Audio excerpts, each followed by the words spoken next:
Hey everyone, welcome back to the homestead. I am Nadine. Hi, and I am Nicola. And in the last video you watched, you saw us build the doors for the greenhouse.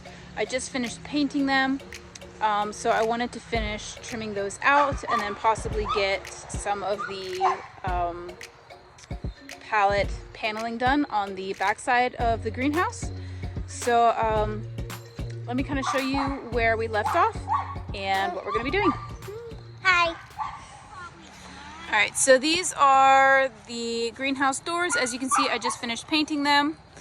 And then what I want to do is I want to do like the cross on it, and then we're going to do the pallet paneling on either side of that trim.